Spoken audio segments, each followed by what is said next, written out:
So you also once mentioned that have a very strong inner conflict and don't do a scene unless and until you have one. But is it true for all the scenes? This inner conflict film, like having a very strong inner conflict? To some extent, yes. I don't think it's that important for a very mundane scene. I mean, some scenes are also shots.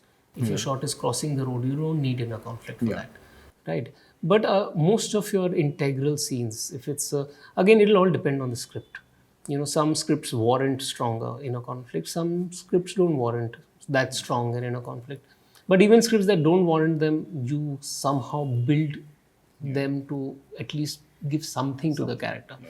But yeah, conflict is what gives birth to subtext. Conflict is what gives birth to grayness. Conflict is what gives birth to drama. And conflict is what eventually will make the audience engage with you and the film and the character. So yeah, it's such a simple word, but that one simple word can really open up everything for the character. So there needs to be a conflict for the character in general, and then there needs to be conflict for For the script. every important scene. So leading on to that, can you go deeper into what actually conflict is? Yeah. So conflict is two opposing things.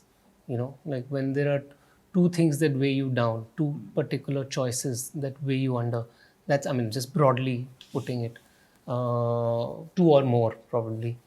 So what happens is that every good scene on paper will also have conflict, because all of drama is conflict, and unless there's conflict, there is no drama in storytelling, right? So conflict is essential to storytelling.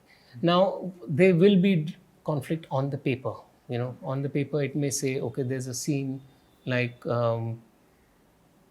I mean, let's just take the example of what we do in our workshop. Like a man is firing another person, like an employer is firing an employee.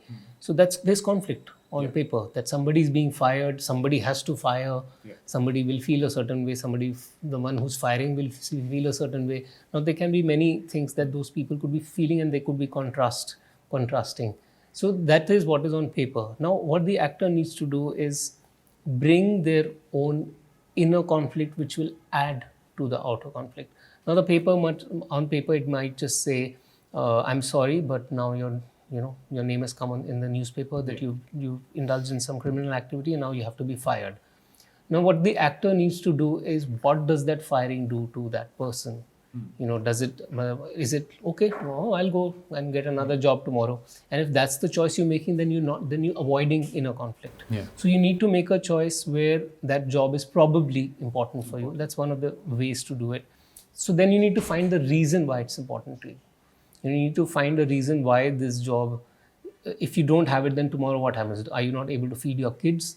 Does it mean that you can't pay the rent for the next month?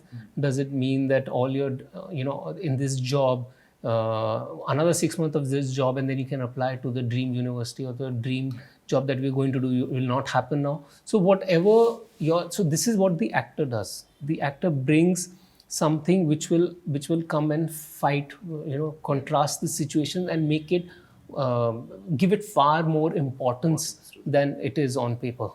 Because from there your subtext will come, and your desperation or your whatever emotion you feel in that moment, that emotion will come out stronger, and that's how drama will happen.